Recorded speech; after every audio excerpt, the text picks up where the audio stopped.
ಆತ್ಮೀಯ ಸ್ನೇಹಿತರೆ ನಮಸ್ಕಾರ. ಗೆಳೆಯರೆ, ರಾಜ್ಯ ಬಿಜೆಪಿಯ ಅಧ್ಯಕ್ಷ ಸ್ಥಾನಕ್ಕೆ ಕೊನೆಗೂ ಹೈಕಮಾಂಡ್ ಒಂದು ಹೆಸರನ್ನ ಫೈನಲ್ ಮಾಡಿದೆ.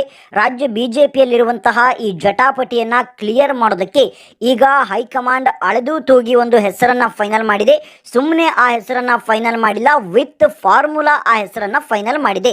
ಏನು ಆ ಫಾರ್ಮುಲಾ ಅಂದರೆ, ಒಂದು ಯಡಿಯೂರಪ್ಪನವರು ಒಪ್ಪಬೇಕು ಮತ್ತು ರೆಬಲ್ಸ್ ಟೀಮ್ನವರು ಕೂಡ ಒಪ್ಪಬೇಕು. ಆನಂತರ ಬಿಜೆಪಿ ಮತ್ತು JDS ಮೈತ್ರಿಯನ್ನ ಸರಿಯಾಗಿ ಸುಧಾರಿಸಿಕೊಂಡು ಹೋಗಬೇಕು ಮತ್ತು ಕರ್ನಾಟಕದಲ್ಲಿ ಪಕ್ಷವನ್ನ ಸಂಘಟನೆ ಮಾಡುವಂತಹ ಒಬ್ಬ ನಾಯಕ ಬೇಕು, ಒಂದು ನಾಯಕತ್ವ ಬೇಕು. ಹಾಗಾಗಿ ಈ ಎಲ್ಲದಕ್ಕೂ ಕೂಡ ಸರಿಹೊಂದುವಂತಹ ಒಂದು ಹೆಸರನ್ನ ಈಗ ಬಿಜೆಪಿ ಹೈಕಮಾಂಡ್ ಆಲ್ರೆಡಿ ಫೈನಲ್ ಮಾಡಿದೆ. ಇನ್ನೇನು ಈ ವಾರದ ಅಂತ್ಯದಲ್ಲಿ ಅಥವಾ ಮುಂದಿನ ವಾರದಲ್ಲಿ ಈ ಹೆಸರು ಘೋಷಣೆ ಆಗಲಿದೆ. ಹಾಗಾದರೆ ಬಿಜೆಪಿ ಹೈಕಮಾಂಡ್ ಫೈನಲ್ ಮಾಡಿರುವಂತಹ ಆ ಹೆಸರು ಯಾವುದು ಮತ್ತು ಯಡಿಯೂರಪ್ಪನವರನ್ನ ಸಮಾಧಾನ ಪಡಿಸಿದ ಹೇಗೆ, ಅದರ ಜೊತೆಗೆ ಗೆಳೆಯರೆ, ಈ ಒಂದು ರೆಬಲ್ಸ್ ಟೀಮ್ನವರು ಕೂಡ ಈ ಹೆಸರನ್ನ ಒಪ್ಪಿದ್ದು ಹೇಗೆ ಅನ್ನೋದರ ಒಂದಷ್ಟು ಮಾಹಿತಿಯನ್ನ ಈ ವಿಡಿಯೋದಲ್ಲಿ ನಿಮಗೆ ಕೊಡ್ತಾ ಹೋಗ್ತೀನಿ. ಗೆಳೆಯರೆ, ರಾಜ್ಯ ಬಿಜೆಪಿಯ ಅಧ್ಯಕ್ಷ ಸ್ಥಾನಕ್ಕೆ ಆಕಾಂಕ್ಷಿಗಳೇನು ಕಡಿಮೆ ಇರಲಿಲ್ಲ. ಬಹಳಷ್ಟು ಜನ ಆಕಾಂಕ್ಷಿಗಳಿದ್ರು. ಒಬ್ಬರಾದ ಮೇಲೆ ಒಬ್ಬರ ಹೆಸರುಗಳು ಕೇಳಿ ಬರ್ತಾ ಇತ್ತು. ಆರಂಭದಲ್ಲಿ ಸುನಿಲ್ ಕುಮಾರ್ ಅವರು ಆಕಾಂಕ್ಷಿಯಾಗಿದ್ದರು.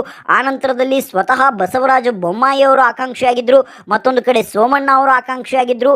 ಮತ್ತೊಂದು ಕಡೆ CT ರವಿ ಅವರು ಆಕಾಂಕ್ಷಿಯಾಗಿದ್ದರು. ಇದೆಲ್ಲದರ ನಡುವೆ ಎಲ್ಲೋ ಒಂದು ಕಡೆ ನನ್ನ ಹೆಸರು ಇರಲಿ ಅಂತ ಪ್ರತಾಪ್ ಸಿಂಹ ಅವರು ಕೂಡ ಈ ಒಂದು ರಾಜ್ಯಾಧ್ಯಕ್ಷ ಸ್ಥಾನದ ಆಕಾಂಕ್ಷಿಯಾಗಿದ್ದರು.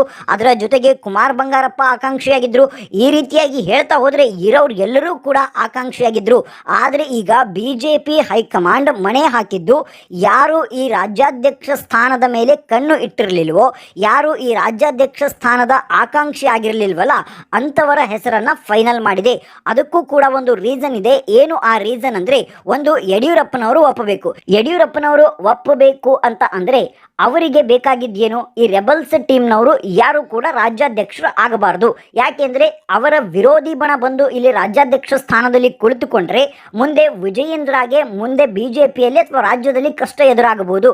ಹಾಗಾಗಿ ವಿರೋಧಿಗಳ ಬಣ ಯಾರು ಇದ್ರಲ್ಲ, ಈ ರೆಬಲ್ಸ್ ಟೀಮ್ನವರು, ಅವರು ಬಂದು ರಾಜ್ಯಾಧ್ಯಕ್ಷ ಸ್ಥಾನದಲ್ಲಿ ಕುಳಿತುಕೊಳ್ಳಬಾರ್ದು ಅನ್ನೋದಿತ್ತು. ಹಾಗಾಗಿ ಯಡಿಯೂರಪ್ಪನವರು ವಿಜಯೇಂದ್ರ ಅವರನ್ನೇ ಉಳಿಸ್ಕೊಳ್ಬೇಕು ಅಂತ ತುಂಬಾನೇ ಪ್ರಯತ್ನ ಪಟ್ಟರು. ಹಾಗಾಗಿಯೇ ಹೈಕಮಾಂಡ್ ಆಯಿತು ಯಡಿಯೂರಪ್ಪನವರ ಮಾತನ್ನ ಕೇಳಿ ಯತ್ನಾಳ್ ಅವರನ್ನ ಉಚ್ಚಾಟನೆ ಮಾಡಿದ್ರು.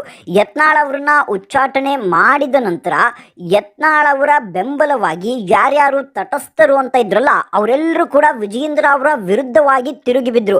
ವಿಜಯೇಂದ್ರ ಅವರ ವಿರುದ್ಧವಾಗಿ ಅವರೆಲ್ಲ ತಿರುಗಿ ಬಿದ್ರು ಅಂದ್ರೆ ಓಪನ್ ಆಗಿ ಸ್ಟೇಟ್ಮೆಂಟ್ ಕೊಡೋದಕ್ಕೆ ಶುರು ಮಾಡಿದ್ರು. ಇಷ್ಟು ದಿನ ಯಡಿಯೂರಪ್ಪನವರ ಮೇಲೆ ಗೌರವದಿಂದ ಇದ್ದೀವಿ ಅಂತ ಹೇಳ್ಕೊಳ್ತಾ ಇದ್ರು. ಆದರೆ ಯಾವಾಗ ಯತ್ನಾಳ್ ಉಚ್ಚಾಟನೆ ಆಯ್ತಲ್ಲ, ಆಗ ಎಲ್ಲರೂ ಕೂಡ ವಿಜಯೇಂದ್ರ ನಾಯಕತ್ವಕ್ಕೆ ಅಪಸ್ವರವನ್ನ ಎತ್ತೋದಕ್ಕೆ ಶುರು ಮಾಡಿದ್ರು. ಆಗ ಬಿಜೆಪಿ ಹೈಕಮಾಂಡ್ ಇಲ್ಲ, ಇದಕ್ಕೆ ಮದ್ದು ಅರಿಲೇಬೇಕು ಅಂತ ಯೋಚನೆ ಮಾಡಿ ಅಳೆದು ತೂಗಿ ಒಂದು ಹೆಸರನ್ನ ಫೈನಲ್ ಮಾಡಿದೆ. ಈಗ ಯಡಿಯೂರಪ್ಪನವರನ್ನೇನೋ ರೆಬಲ್ಸ್ ಟೀಮ್ನಿಂದ ನೀವ್ಯಾರು ಕೂಡ ರಾಜ್ಯಾಧ್ಯಕ್ಷರು ಆಗೋದಿಲ್ಲ ಅಂತ ಹೇಳಿ ಯಡಿಯೂರಪ್ಪನವರ ಮನಸ್ಸನ್ನ ಒಲಿಸಿದ್ರು. ಅದರ ಜೊತೆಗೆ ಬೇರೆ ಆಫರ್ಗಳನ್ನ ಕೊಟ್ಟರು. ಏನು ಆಫರ್ಗಳು ಅಂತ ಕೇಳೋದಾದ್ರೆ, ಒಂದು ರಾಘವೇಂದ್ರ ಅವರನ್ನ ಕೇಂದ್ರದಲ್ಲಿ ಮಂತ್ರಿಯನ್ನಾಗಿ ಮಾಡ್ತೀವಿ ಅನ್ನುವಂತಹ ಒಂದು ಆಫರ್ ಕೊಟ್ಟರು. ಅದಾದ ಮೇಲೆ ವಿಜಯೇಂದ್ರ ಅವರನ್ನ ನಾವು ಇಲ್ಲಿ ಸುಮ್ಮನೆ ಕೂಡಿಸೋದಿಲ್ಲ, ಅವರಿಗೂ ಇಲ್ಲಿ ಒಂದು ಸ್ಥಾನಮಾನವನ್ನು ಕೊಡ್ತೀವಿ, ಅದು ಕೂಡ ಸೂಕ್ತವಾದಂತಹ ಸ್ಥಾನಮಾನವನ್ನು ಕೊಡ್ತೀವಿ. ಏನು ರಾಜ್ಯದ ಕಾರ್ಯಾಧ್ಯಕ್ಷರನ್ನಾಗಿ ಮಾಡೋದು ಅಥವಾ ಪ್ರಚಾರ ಸಮಿತಿಯ ಅಧ್ಯಕ್ಷರು, ಈ ರೀತಿಯಾಗಿರುವಂತಹ ಬೇರೆ ಸ್ಥಾನಗಳಿವೆ, ಅದನ್ನು ನಾವು ಕೊಡ್ತೀವಿ. ಆದರೆ ಅವರನ್ನ ಇಲ್ಲಿ ನಾವು ಸುಮ್ಮನೆ ಅಂತೂ ಕೂಡಿಸೋದಿಲ್ಲ ಅನ್ನುವಂತಹ ಒಂದು ಭರವಸೆಯನ್ನು ಕೂಡ ಬಿಜೆಪಿ ಹೈಕಮಾಂಡ್ ಯಡಿಯೂರಪ್ಪನವರಿಗೆ ಕೊಡ್ತು. ಹಾಗಾಗಿ ಯಡಿಯೂರಪ್ಪನವರು ಇನ್ನು ಆಗೋದೇ ಇಲ್ಲ, ವಿಜಯೇಂದ್ರ ಅವರನ್ನ ಉಳಿಸ್ಕೊಳ್ಳೋದಕ್ಕೆ ಅಂತ ಡಿಸೈಡ್ ಮಾಡಿ ಅವರು ಈ ಎಲ್ಲ ಆಫರ್ಗಳಿಗೂ ಓಕೆ ಅಂದರು. ಅದಾದ ಮೇಲೆ ರೆಬಲ್ಸ್ ಟೀಮ್ನವ್ರನ್ನ ಒಪ್ಪಿಸಬೇಕಾಗಿತ್ತು. ರೆಬಲ್ಸ್ ಟೀಮ್ನವ್ರನ್ನ ಒಪ್ಪಿಸಿದ್ದು ಹೇಗೆ ಅಂದರೆ, ಅವರಿಗಿದ್ದಂತಹ ಒಂದು ಬೇಡಿಕೆ ಏನು ಅಂದರೆ, ನಮ್ಮಲ್ಲಿ ಯಾರಾದರೂ ಒಬ್ಬರು ಆಗಲಿ ಅಥವಾ ಬೇರೆ ಯಾರಾದರೂ ಆಗಲಿ ವಿಜಯೇಂದ್ರ ನಾಯಕತ್ವ ಬೇಡ ಅನ್ನುವಂತಹ ಒಂದು ಬೇಡಿಕೆ ಇತ್ತು. ಹಾಗಾಗಿ ವಿಜಯೇಂದ್ರ ಅವರ ನಾಯಕತ್ವದಿಂದ ಅವರನ್ನ ಕೆಳಗಡೆ ಇಳಿಸ್ತೀವಿ, ನಾವು ಹೇಳಿದಂತಹ ಹೆಸರನ್ನ ನೀವು ಒಪ್ಪಬೇಕು ಅನ್ನುವಂತಹ ಒಂದು ಕಂಡೀಷನ್ ಅನ್ನು ಹಾಕಿ ಈಗ ಎಲ್ಲವೂ ಕೂಡ ರಾಜಿ ಸಂಧಾನ ಎಲ್ಲ ಪ್ರಯತ್ನ ಆದರೂ ಕೂಡ ವಿಫಲ ಆದ ಮೇಲೆ ಈಗ ಒಂದು ಹೆಸರನ್ನ ಫೈನಲ್ ಮಾಡಿದೆ. ಅದರಲ್ಲೂ ಕೂಡ ಕೇಂದ್ರದ ಮಂತ್ರಿಗಳು ಕೂಡ ಈ ಹೆಸರಿಗೆ ಓಕೆ ಅಂದಿದ್ದಾರೆ. ಇವನ್ ಕುಮಾರಸ್ವಾಮಿ ಅವರು ಕೂಡ ಓಕೆ ಅಂದಿದ್ದಾರೆ. ಇಲ್ಲಿ ಕುಮಾರಸ್ವಾಮಿ ಅವರ ವಿಚಾರ ಯಾಕೆ ಅಂದರೆ, ಮುಂದಿನ ಚುನಾವಣೆಯಲ್ಲಿ ಒಂದು ಮೈತ್ರಿಯಾಗಿ ಹೋಗಬೇಕು, ಹಾಗಾಗಿ ಈ ಮೈತ್ರಿಯನ್ನ ಸರಿದೂಗಿಸಿಕೊಂಡು ಹೋಗಬೇಕು. ಸೊ ಆ ನಿಟ್ಟಿನಲ್ಲಿ ಕುಮಾರಸ್ವಾಮಿ ಅವರು ಓಕೆ ಅಂದಿದ್ದಾರೆ. ಒಂದು R. ಅಶೋಕ್ ಅಶೋಕ್ ಅವರ ಹೆಸರು ಕೇಳಿ ಬರ್ತಾ ಇತ್ತು. ಆರ್ ಅಶೋಕ್ ಅವರ ಹೆಸರಿಗೆ ಕುಮಾರಸ್ವಾಮಿ ಅವರು ಓಕೆ ಅನ್ನಲಿಲ್ಲ. ಅವರವರ ಮಧ್ಯೆ ಅಲ್ಲಿ ಒಂಚೂರು ಬಿರುಕು ಅದೆಲ್ಲವೂ ಕೂಡ ಇದೆ. ಆನಂತರದಲ್ಲಿ ಅಶ್ವಥ್ ನಾರಾಯಣ ಅವರು ಕೂಡ ಆಕಾಂಕ್ಷಿಯಾಗಿದ್ದರು. ಸೊ ಅವರಿಗೂ ಕೂಡ ಬಿಜೆಪಿ ಹೈಕಮಾಂಡ್ ಮಣೆ ಹಾಕಿಲ್ಲ. ಸೊ ಈಗ ಕೊನೆಯದಾಗಿ ಬಿಜೆಪಿ ಹೈಕಮಾಂಡ್ ಮಣೆ ಹಾಕಿದ್ದು ಯಾರಿಗೆ ಅಂತ ನೋಡೋದಾದ್ರೆ, ಬಿಜೆಪಿ ಹೈಕಮಾಂಡ್ ಈಗ ಮಣೆ ಹಾಕಿದ್ದು ಅರವಿಂದ್ ಬೆಲ್ಲದವರಿಗೆ ಮಣೆ ಹಾಕಿದೆ. ಅರವಿಂದ್ ಬೆಲ್ಲದವರಿಗೇನೆ ಯಾಕೆ ಮಣೆ ಹಾಕಿದೆ ಅನ್ನೋದನ್ನ ನಾವು ಇಲ್ಲಿ ಸೂಕ್ಷ್ಮವಾಗಿ ಗಮನಿಸಬೇಕು. ಒಂದು ಲೆಕ್ಕಾಚಾರ ಏನು ಅಂದ್ರೆ, ಇಲ್ಲಿ ಜಾತಿ ಸಮೀಕರಣದ ಲೆಕ್ಕಾಚಾರವೂ ಕೂಡ ಇದೆ.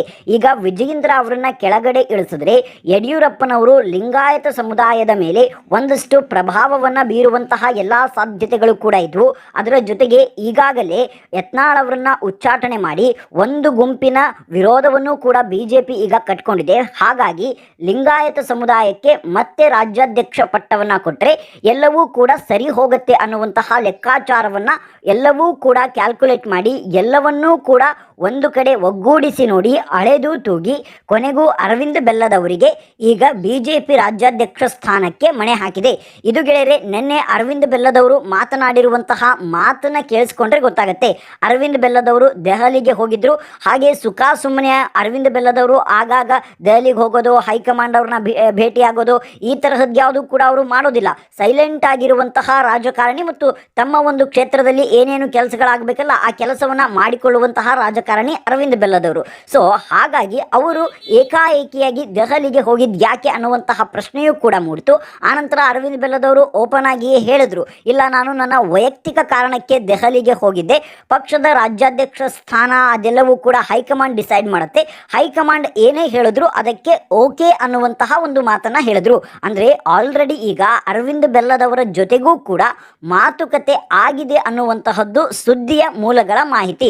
ಒಟ್ಟಾರೆ ಬಿಜೆಪಿ ರಾಜ್ಯಾಧ್ಯಕ್ಷ ಸ್ಥಾನದ ಜಟಾಪಟಿ ಏನಿದೆಯಲ್ಲ, ಈಗ ಎಲ್ಲವೂ ಕೂಡ ಕ್ಲಿಯರ್ ಆಗೋದಕ್ಕೆ ಸಮಯವೂ ಕೂಡ ಹತ್ತಿರ ಬಂದಿದೆ.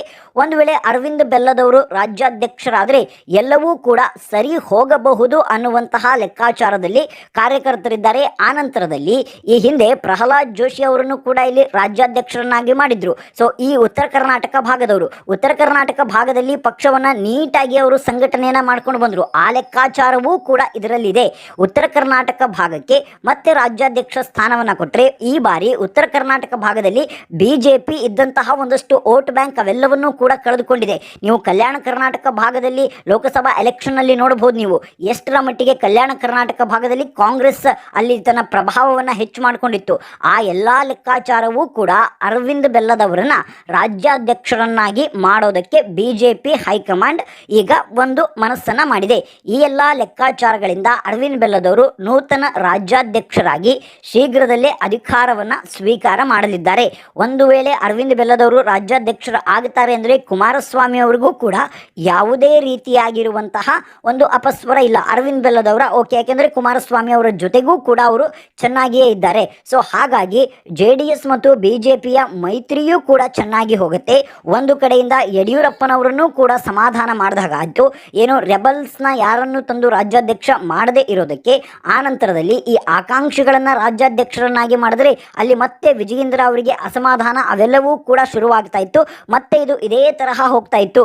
ಹಾಗಾಗಿ ಆಕಾಂಕ್ಷಿ ಅಲ್ಲದ ಅಚ್ಚರಿಯ ಆಯ್ಕೆಯನ್ನ ಈಗ ಬಿಜೆಪಿ ಹೈಕಮಾಂಡ್ ಮಾಡಿದೆ. ಒಟ್ಟಾರೆಯಾಗಿ ಗೆಳೆಯರೆ, ಬಿಜೆಪಿ ಹೈಕಮಾಂಡ್ ಒಂದು ಉತ್ತಮವಾದಂತಹ ನಿರ್ಧಾರವನ್ನು ತೆಗೆದುಕೊಂಡಿದೆ ಅನ್ನೋದು ನನ್ನ ವೈಯಕ್ತಿಕವಾದಂತಹ ಅನಿಸಿಕೆ. ನಿಮ್ಮ ಅನಿಸಿಕೆ ಅಭಿಪ್ರಾಯಗಳು ಏನು ಅನ್ನೋದನ್ನ ಕಮೆಂಟ್ ಮೂಲಕ ತಿಳಿಸಿ. ಮುಂದಿನ ವಿಡಿಯೋದಲ್ಲಿ ಮತ್ತಷ್ಟು ಮಾಹಿತಿಗಳ ಜೊತೆಗೆ ಬರ್ತೀನಿ. ಅಲ್ಲಿವರೆಗೂ ಜೈ ಹಿಂದ್, ಜೈ ಕರ್ನಾಟಕ.